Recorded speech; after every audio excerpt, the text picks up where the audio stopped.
Pemirsa, Bank Indonesia kembali memperpanjang kebijakan uang muka atau down payment 0% untuk sektor properti hingga akhir tahun 2022.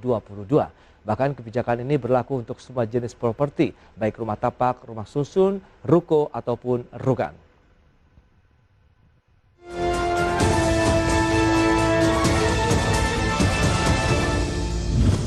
Melanjutkan pelonggaran rasio loan to value atau financing to value LTF, FTF, kredit dan pembiayaan properti menjadi paling tinggi 100% untuk semua jenis properti, baik rumah tapak, rumah susun, serta ruko rukan.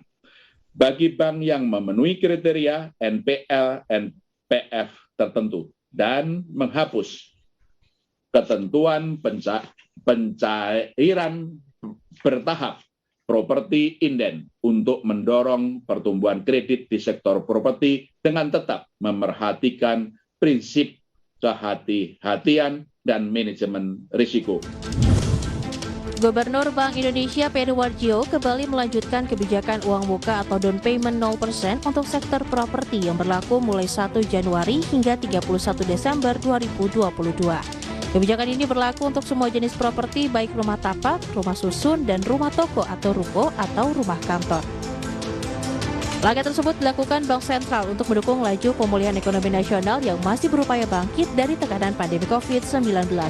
Dengan demikian, bagi bank yang memenuhi kriteria rasio kredit macet atau non-performing loan atau non-performing financing, tertentu bisa memberikan uang muka KPR menjadi paling sedikit 0% kepada masyarakat.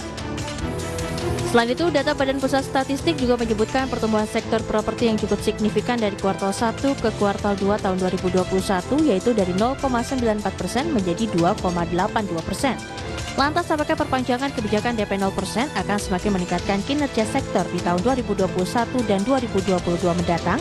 Simak pembahasannya sesaat lagi. Dari Jakarta, Tim Liputan, IDX Channel.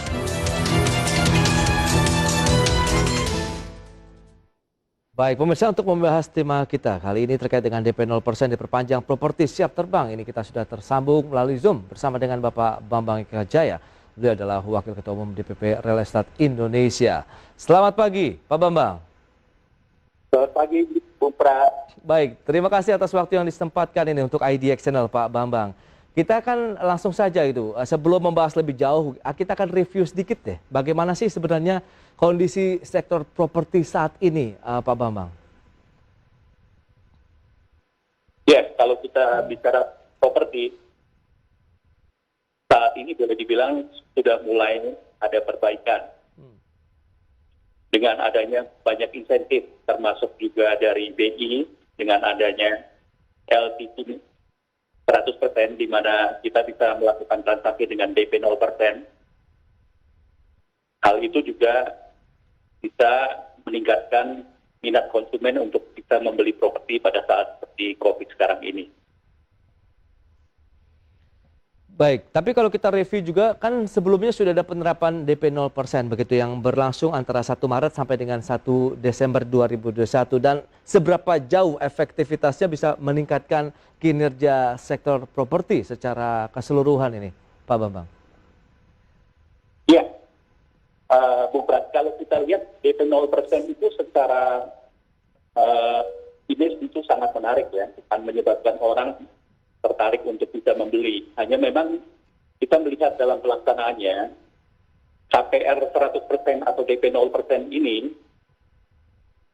punya beberapa hal. Salah satu adalah dengan KPR 100%, nilai dari pinjaman itu akan menjadi jauh lebih tinggi. Kemudian dengan kondisi KPR yang tinggi, otomatis angsuran akan menjadi lebih tinggi, atau kita bisa melakukan dengan tenor yang lebih panjang.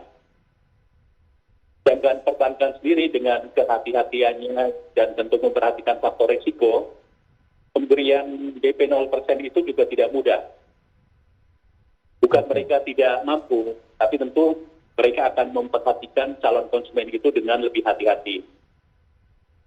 Sehingga kalau kita lihat DP 0% itu menyebabkan dua hal. Yang satu adalah angsuran. Angsuran akan menjadi lebih tinggi, atau mungkin kita bisa melakukan dengan tenor yang lebih panjang. Misalnya dari 20 tahun menjadi 30 tahun. Tapi tentu dengan tenor yang panjang seperti 30 tahun, hanya segelintir konsumen kita yang punya kapasitas untuk bisa memenuhi persyaratan tersebut. Di antaranya adalah usia. Di mana kalau KPR itu 30 tahun, usia yang bersangkutan tentu harus di bawah 30 tahun. Jadi market ini quote in quote akan menjadi lebih baik kalau kita fokuskan ke market golongan milenial. Oke, berarti memang yang disasar adalah milenial karena mengingat tadi dengan adanya kebijakan down payment 0% ini sebenarnya tidak serta-merta begitu memberikan dampak yang positif karena ini bisa dikatakan teratribusi masuk ke dalam angsuran yang tinggi kemudian tenor yang diperpanjang sampai dengan antara 20 sampai dengan 30 tahun. Berarti kalau kita bicara generasi milenial begitu yang seharusnya disasar oleh pemerintah dengan adanya kebijakan ini, Pak Bambang.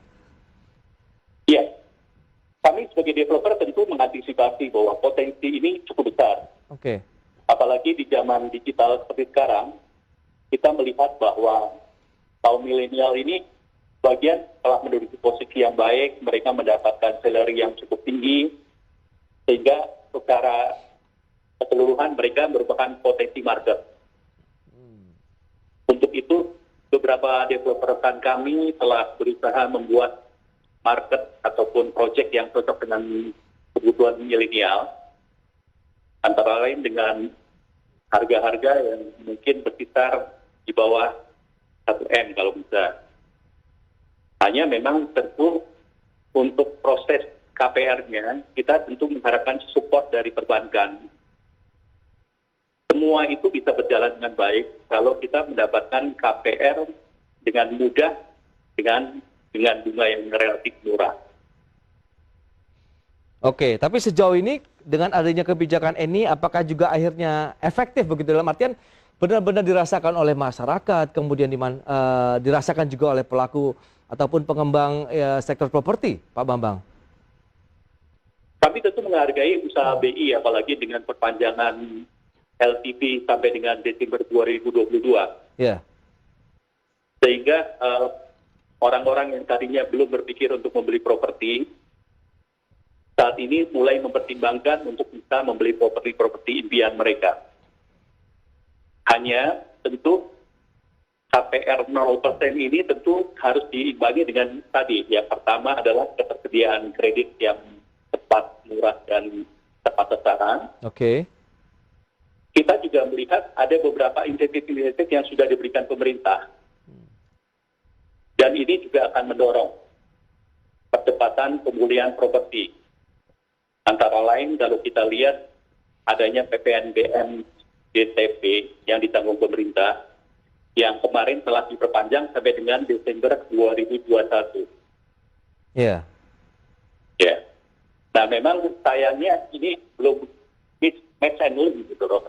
Kalau BI telah memperpanjang sampai dengan Desember 2022, sedangkan untuk PPNBM yang ditanggung pemerintah itu akan berakhir di Desember 2021. Oh, oke. Belum kita lanjutkan kembali perbincangan bersama dengan Bapak Eka Wijaya. Berikut ini akan kami sampaikan satu infografik yang menarik tentunya untuk Anda. Kita akan lihat dari indeks harga properti residensial. Seperti apa sih perbandingannya dengan pertumbuhan sektor propertinya. Selengkapnya bisa Anda saksikan di layar televisi Anda.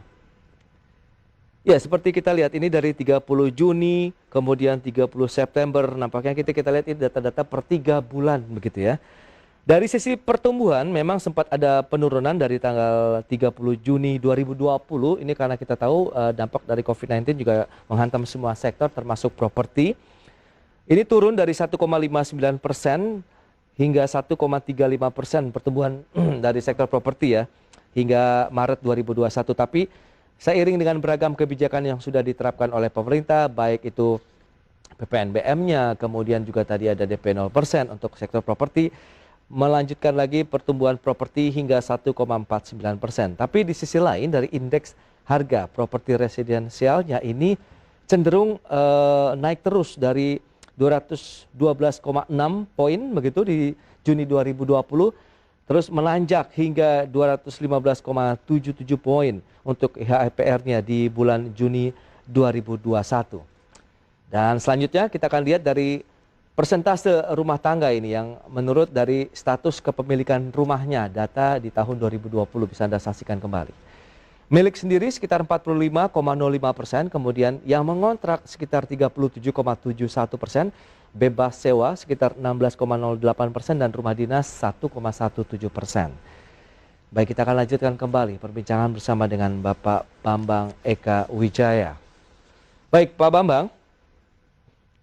Ya, kita akan lanjutkan kembali berdasarkan data yang sudah disampaikan. Ini dari sisi pertumbuhan kan memang ada suatu kenaikan yang lumayan dari 1,35% di bulan Maret, kemudian Juninya jadi 1,49%. Tapi kalau kita bandingkan dengan indeks harga properti residensialnya yang terus menanjak, apa yang bisa kita tangkap dari kondisi seperti ini? Apakah memang dari sisi harga yang juga terus melambung, sementara pertumbuhan dari sektor propertinya juga ini cenderung melambat begitu di tengah pandemi, Pak Bambang?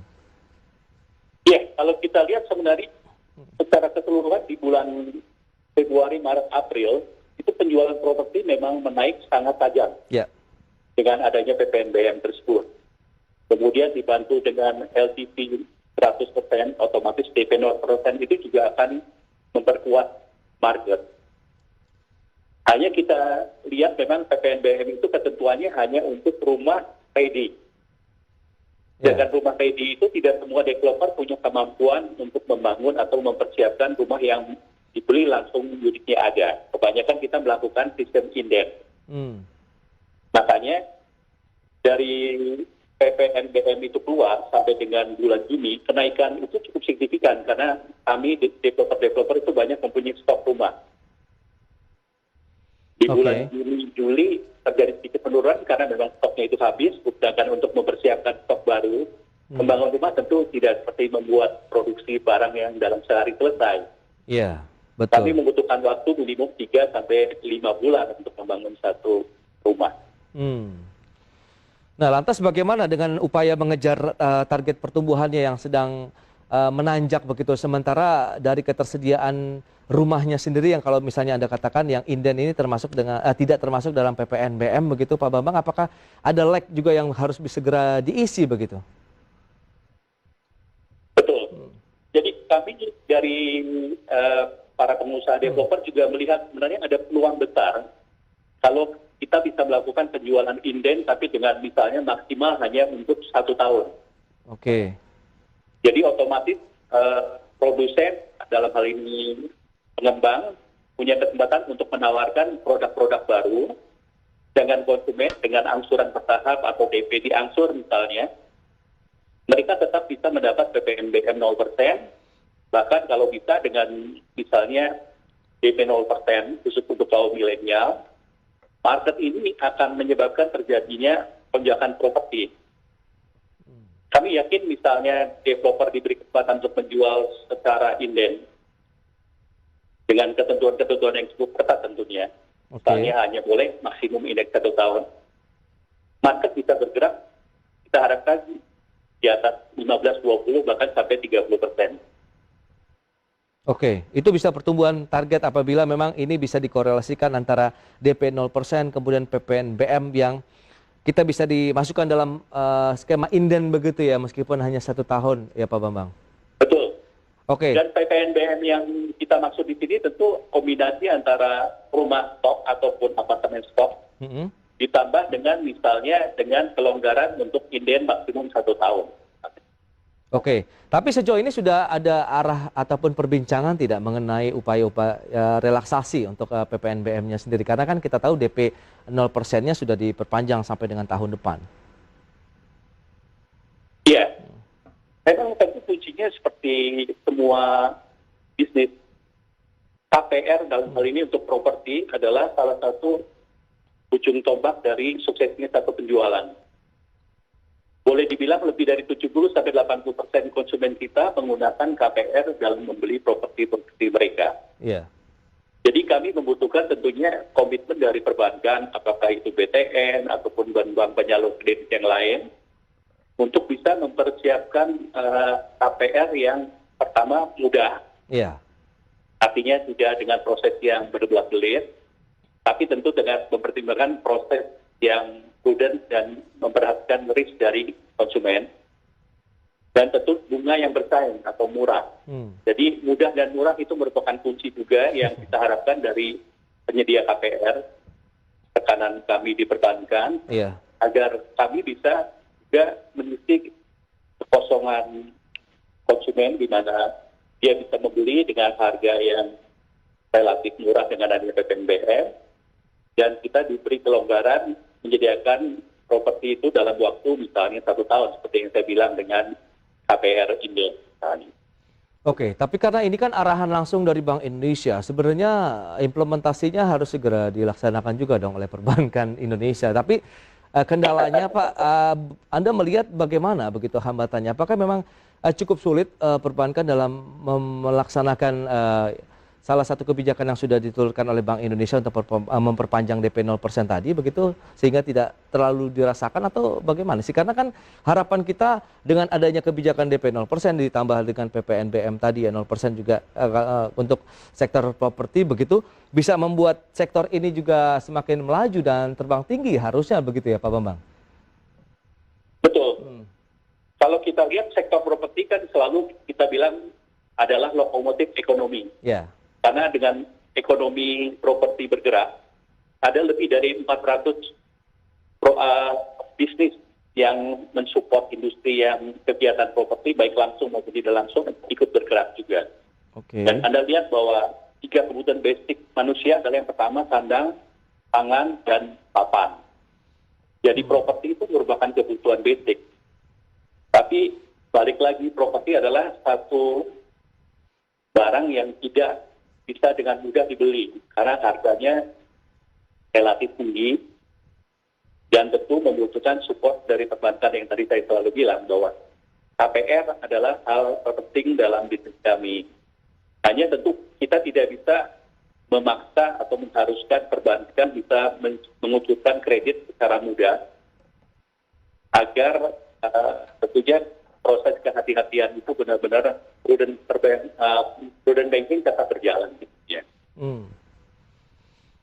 Tapi Anda melihat apakah ini benar-benar bisa menjadi angin segar? Mengingat juga kalau kita lihat tadi indeks harga properti residensialnya kan juga terus naik Pak. Sementara ini pertumbuhan dari propertinya sendiri pun baru mau naik per Maret 2021 ini ya. Nah, bagaimana mensinkronasikan antara indeks harganya yang juga terus berlambung tinggi, sementara apakah masih bisa dikejar oleh konsumen?